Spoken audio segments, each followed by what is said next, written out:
Maybe she was afraid I'd end up like Walter. But if she never told me about an uncle under the house, I can only imagine what else she was hiding. I don't want to make the same mistakes she made, trying to bury something that's still alive. Now that there's only one of us left, or maybe two, I thought it was time I heard the stories for myself and found out what happened to everyone else. But now I'm worried the stories themselves might be the problem. Maybe we believed so much in a family curse, we made it real.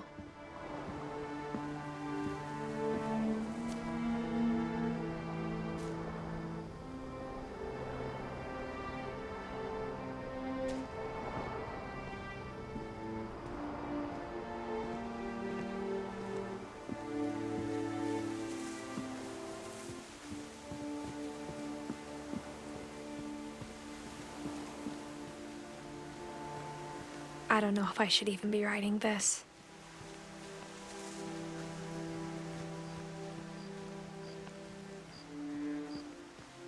Maybe it'd be better if all this just died with me.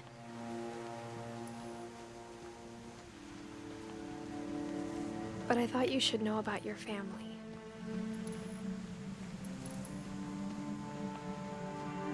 And the history you're a part of. Though to be honest, I feel as lost as you probably do right now.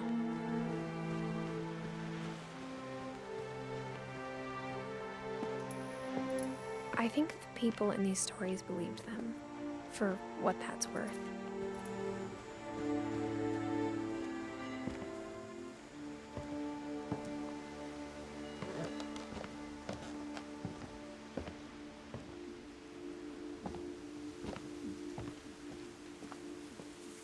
And when you look at the house, that history of imagination and stubbornness and madness, any of it seems possible.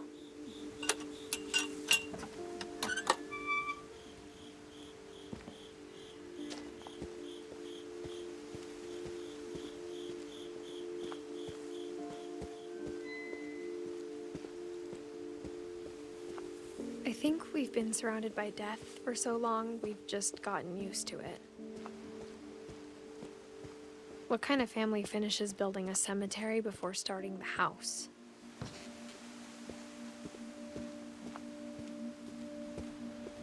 It's embarrassing for me to admit this, but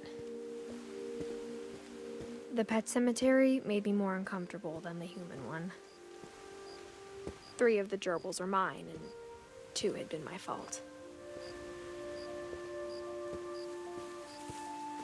Sven built the house, but it was Edie who designed the cemetery.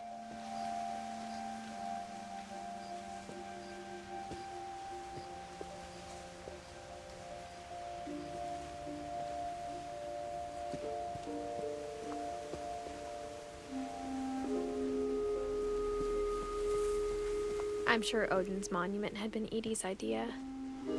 My mom was always trying to move on, but for Edie, the past never went away.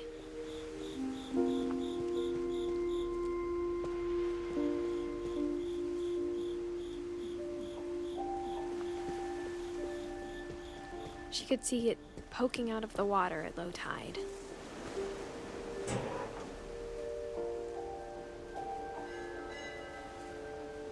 Edie said she dreamed about the old house every night.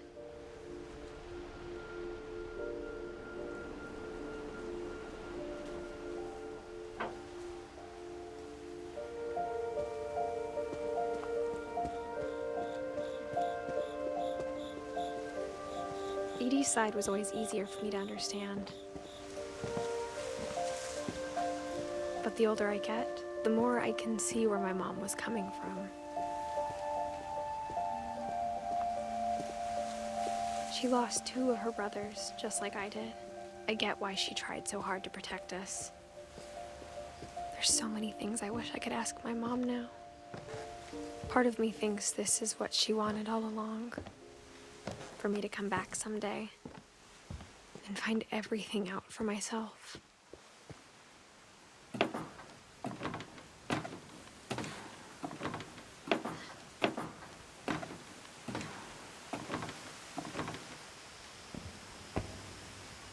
But looking back on it now,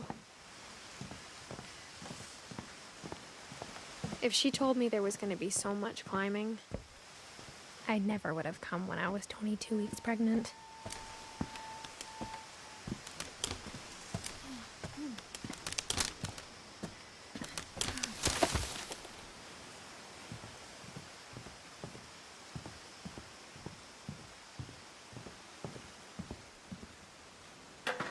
I never met Grandpa Sam, but I think he and my mom had a lot in common.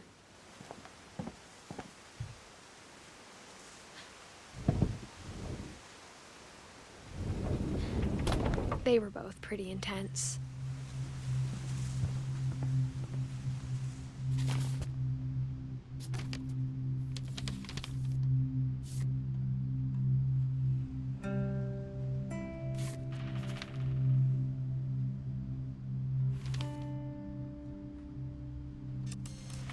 Dawn, I promise, you'll never forget this weekend.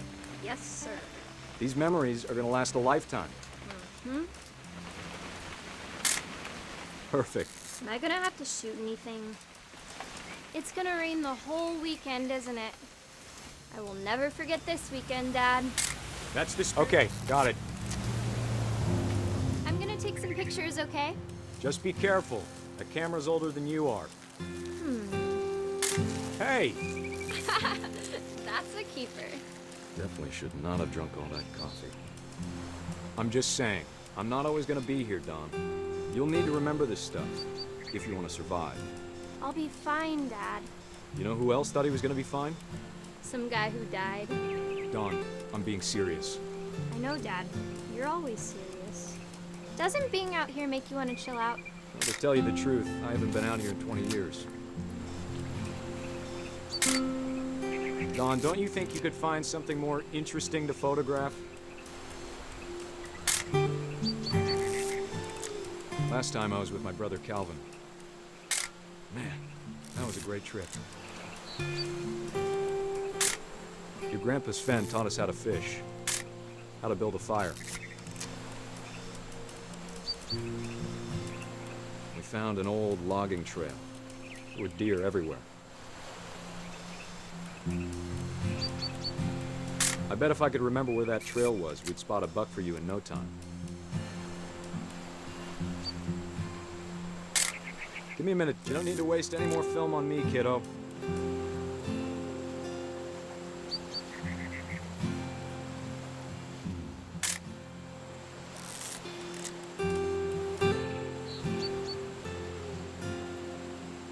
Let's see.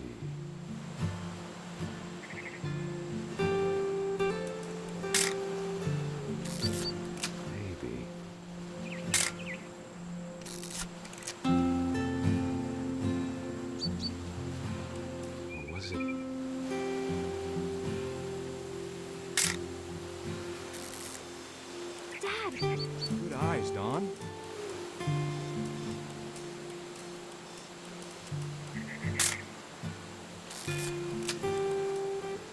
Before you take the shot, let me get a picture of him.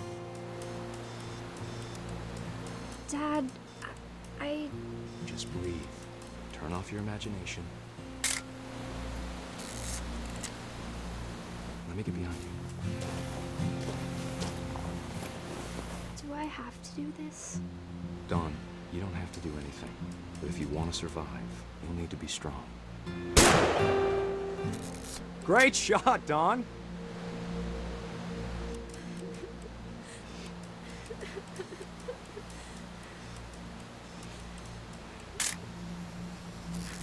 I'm proud of you, Dawn.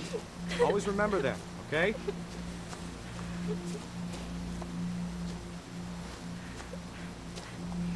Dad, it's twitching. I think That's it's totally so... normal, Dawn. Just focus on the camera. Try not to think about... Dad!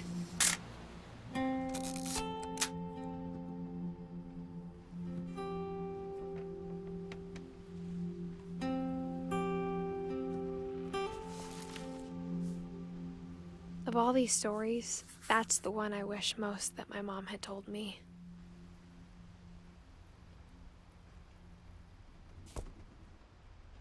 Sam spent his life shooting photos, but Mom said he got nervous being in front of the camera. I guess we're all afraid of something.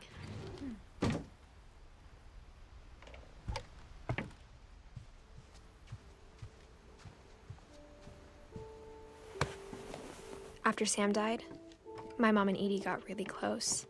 They'd both lost a lot.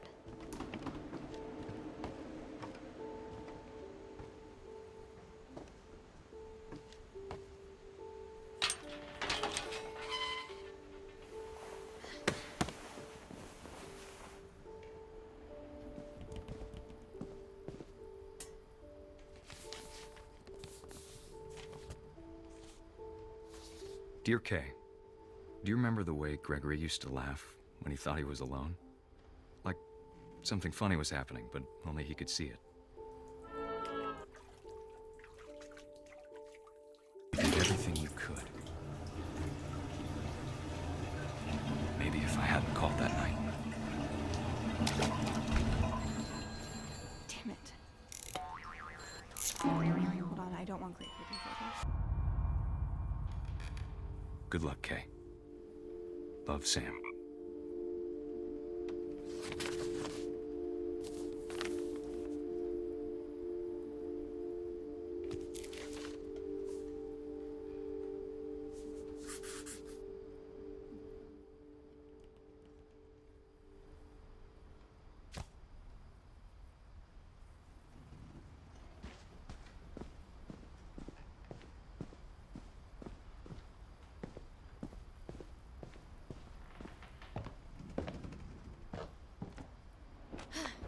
My mom moved up to the loft after her brothers died. At the time, it was as far away as she could get.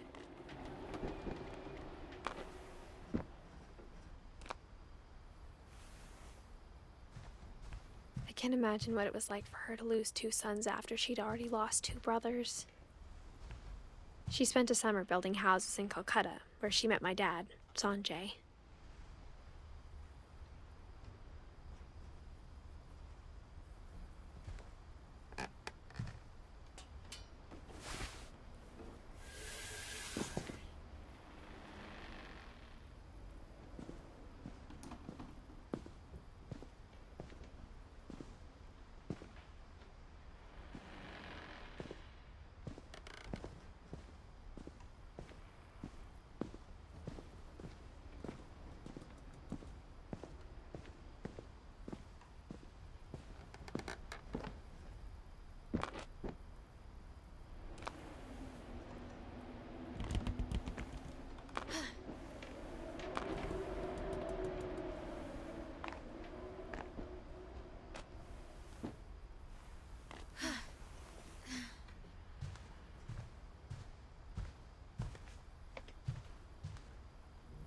My mom moved to India a week after graduation and got a job teaching English.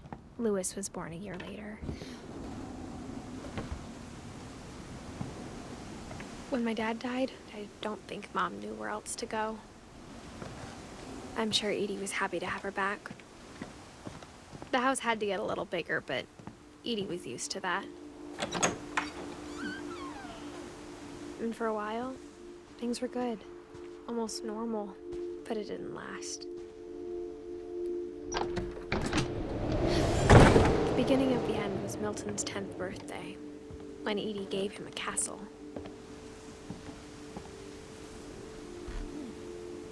After Milton disappeared, the only thing he left behind was a room full of paintings.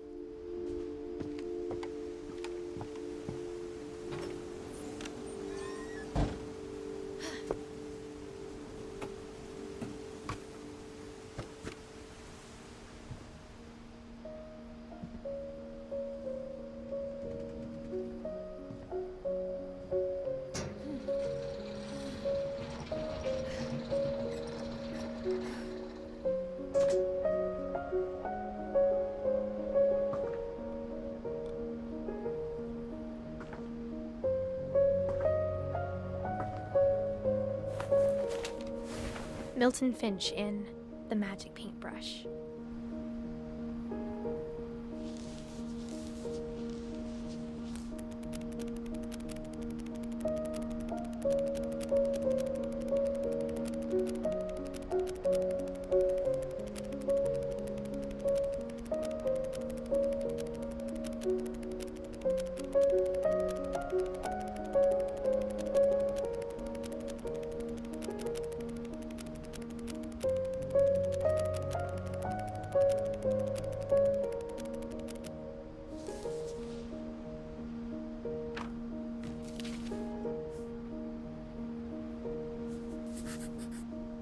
I was 4 when Milton disappeared.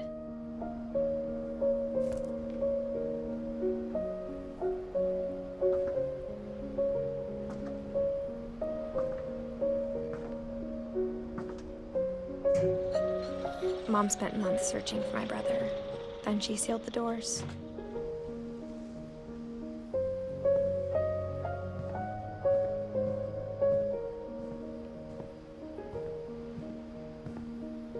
Whatever Milton had found in the house, Mom didn't want it getting out.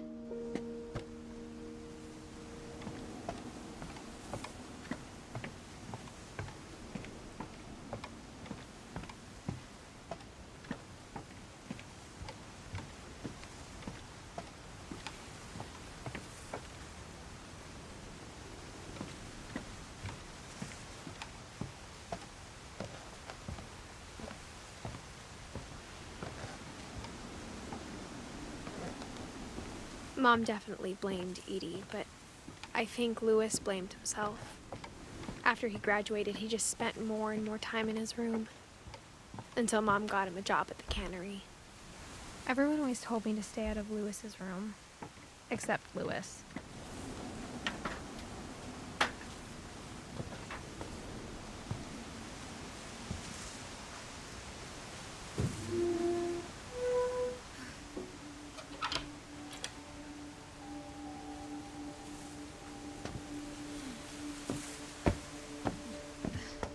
Louis's room smelled very, very familiar.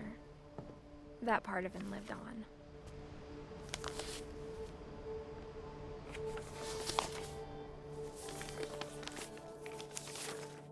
Dear Mrs. Finch, as Louis's psychiatrist, I can understand your desire for an explanation. As I see it, the trouble began in January, shortly after we convinced your son to seek treatment for substance abuse. Newly sober, I believe Louis first noticed the monotony of his daily life.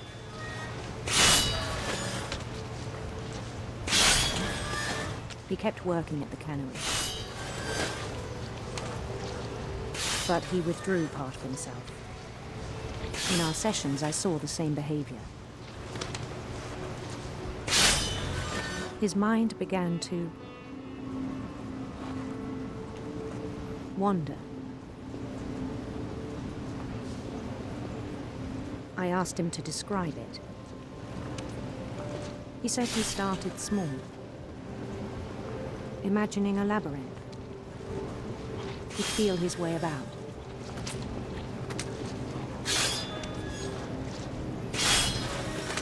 Then something moved. Bats. And toads.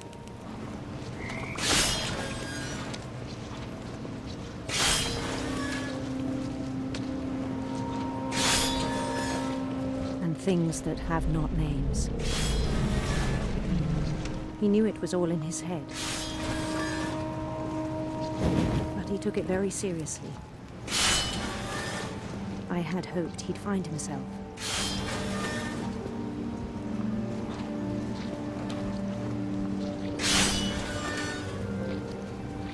But he found something more.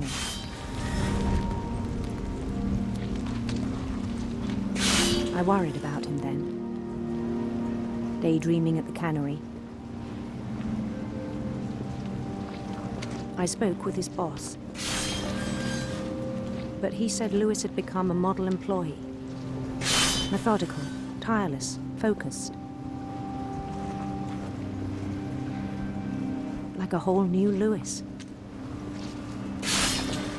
So I let him go on.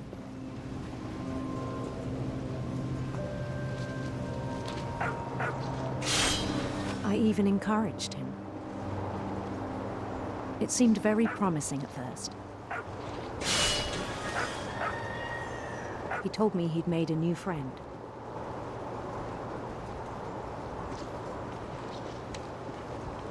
On the edge of a city he named Lewis Topia.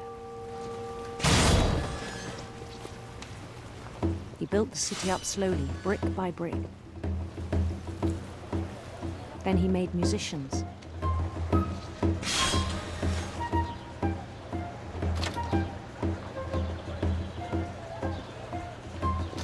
And songs for them to play. He talked about starting a band. And he was always humming something. Every day his imagination grew stronger.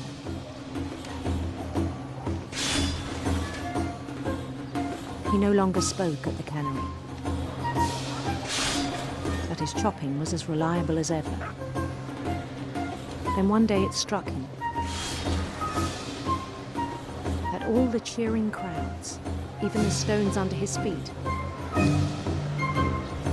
all in his imagination, so he could do whatever he wished.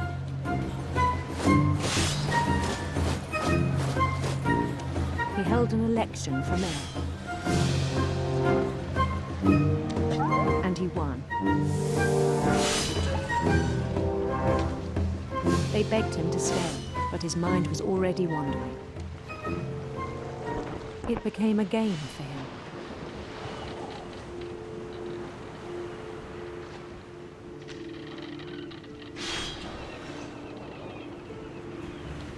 He'd conquer a city, then immediately push on. New Louisville.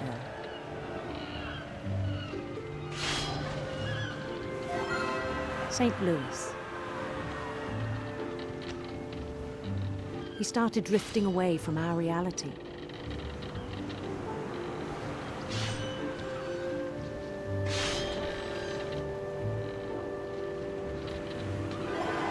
Minneapolis, until one day he forgot to go home from the cannery.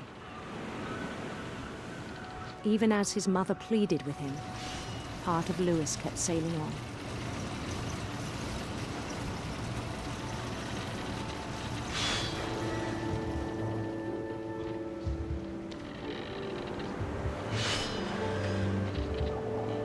In Louisburg, he heard rumors of a handsome queen.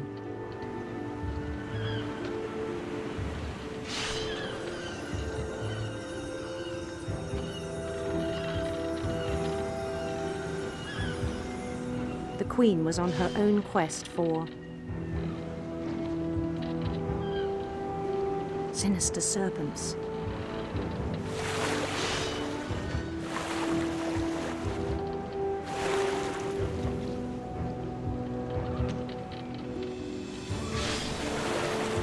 He followed the sound of her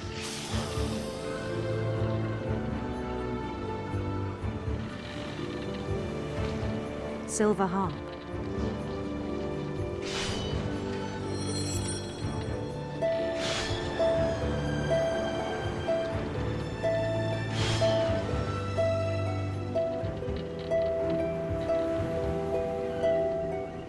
His chase led him to a golden palace east of the sun and west of the moon. Even then, his logic remained sound.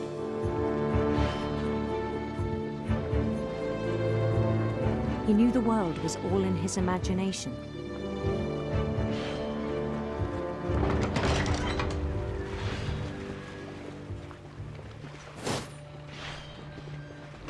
But he was so proud of having created it.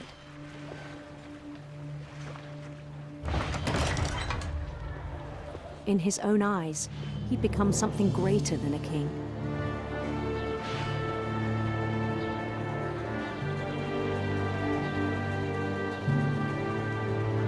For someone who'd never known success in the real world, I think it was overwhelming. And then it struck him that the real Louis was not the one chopping salmon. but the one climbing the steps of a golden palace.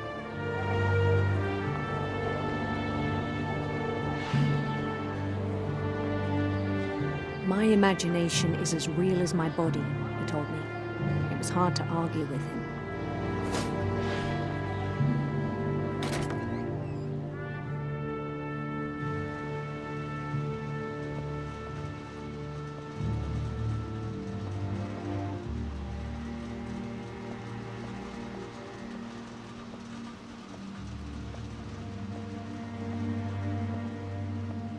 He began to forget the world we know.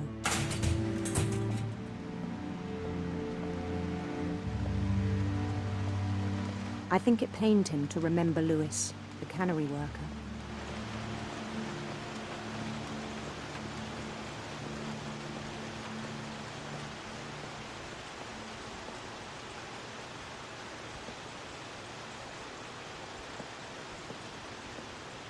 He began to despise the man with a royal contempt.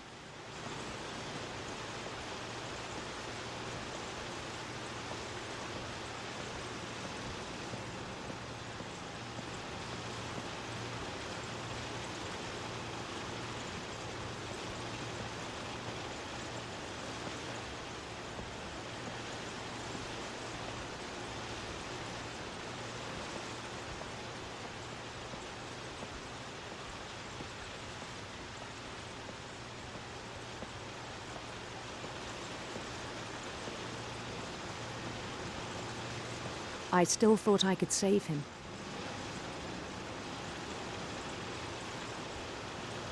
Even after he said he was being crowned king over all the lands of wonder.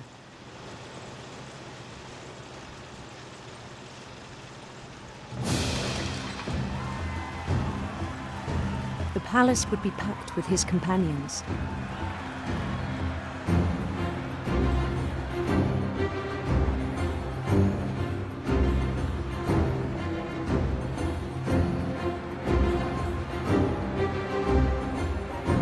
Including the wise Calico who'd insisted on advising me.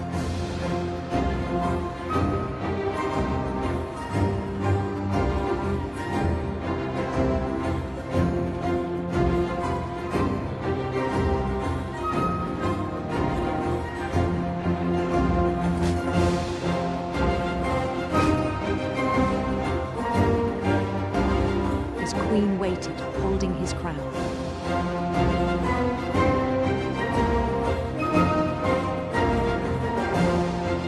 There was only one thing left to do.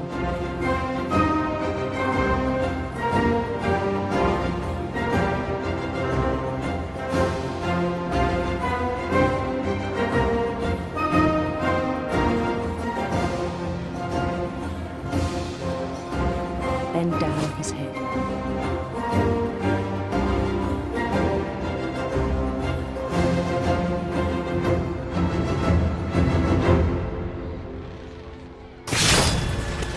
I think you know.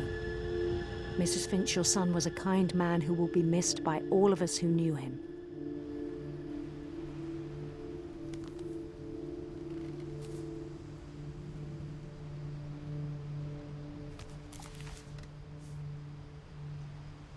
My brother was really cool.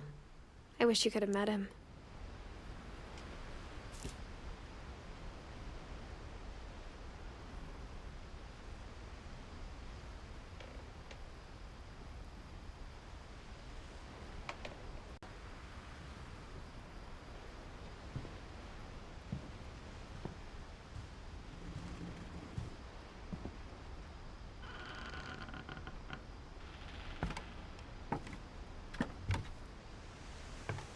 On the way back from Lewis's funeral, my mom told me to start packing. She waited until the day before we left to tell Edie. I'm not sure if she wanted to make it easier or harder.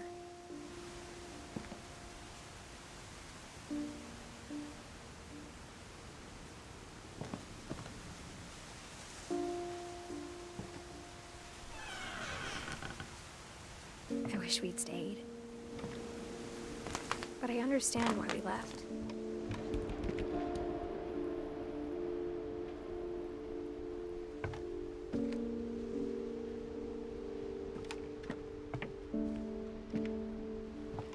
Mom ended up leaving everything behind.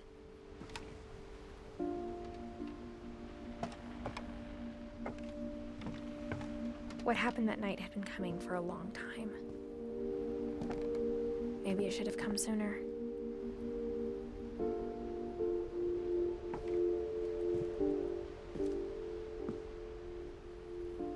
But it had to end one way or another. All that's left now is to tell you about that last night.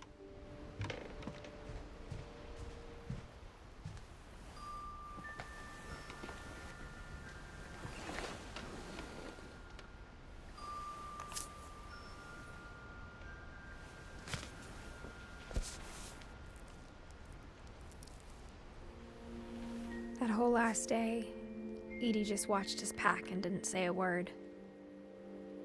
Until supper, when she raised her glass and said, "To our final night together, and all our final nights apart." Grandma, you know what I said about alcohol. Some of your medications are very Edith, specific. I left a present for you in the hallway. Why don't you go open it? The grown-ups have to argue now. I'm sorry, you're right. We're all leaving tomorrow. Let's just enjoy our last... I'm not leaving. Edith, you're excused.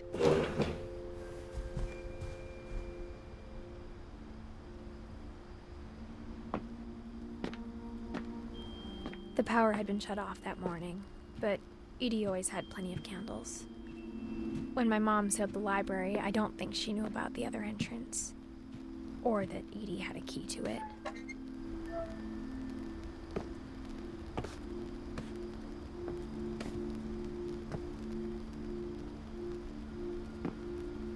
That thing you're afraid of isn't going to end when you leave the house. Edith has a right to know these stories. My children are dead because of your stories. I think it's best if Edith and I leave tonight. We'll have the nursing home send a van for you in the morning, okay? Dear Edith, there's so many stories I wish I could tell you, but there's only time for one. This is about what happened on the night you were born.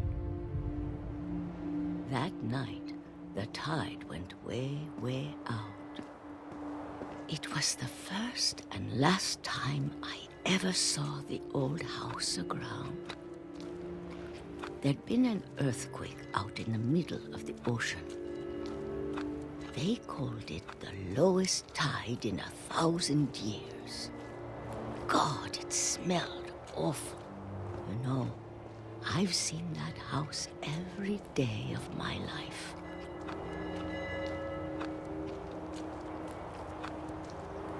But I never thought I'd go back to it. When the fog rolled in, I lost my way.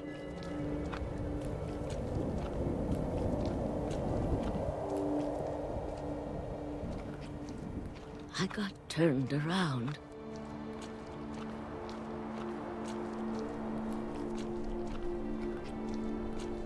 I started seeing things I'd forgotten had ever existed.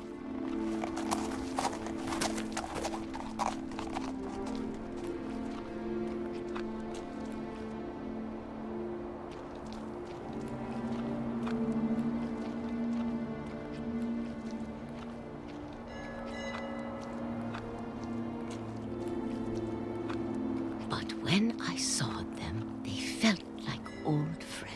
That night, a lot of things came back to me. Or maybe I came back to them.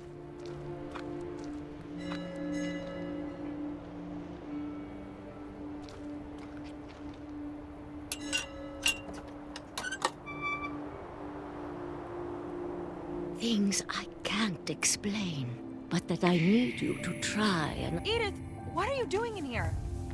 It's mine! Edith! Mom, you're gonna rip it! Let go! I kicked and screamed, but Mom dragged me to the car.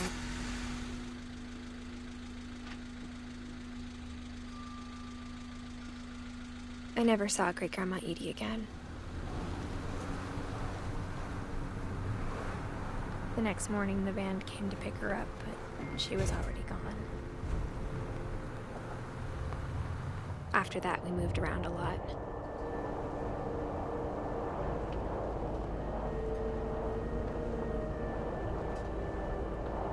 We both tried to make the best of it.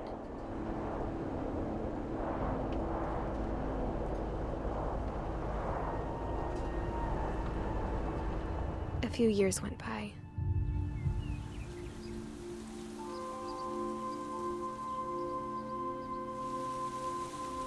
My mom didn't like to talk about it, but she started getting sick a lot.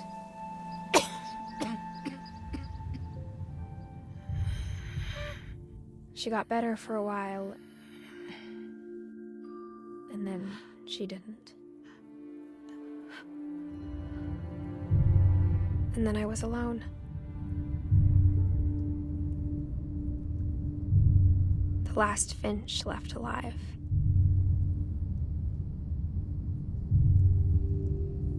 Until I found out about you.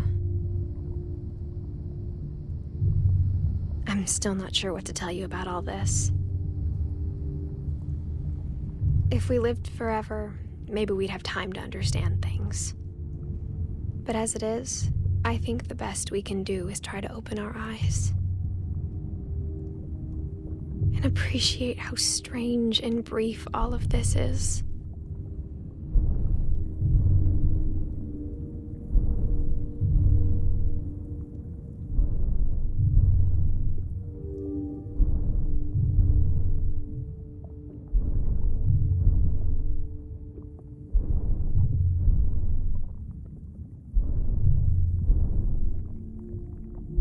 This journal was supposed to be for you.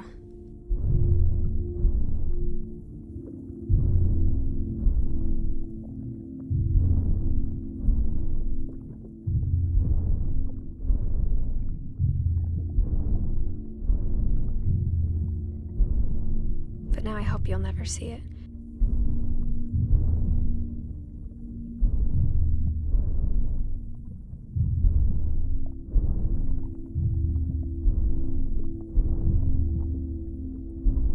I just want to meet you and tell you all these stories myself.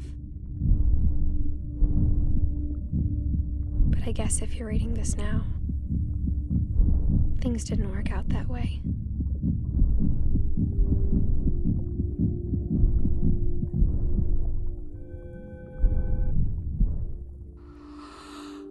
This is where your story begins. I'm sorry I won't be there to see it. It's a lot to ask, but I don't want you to be sad that I'm gone. I want you to be amazed that any of us ever had a chance to be here at all. Good luck.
Damn.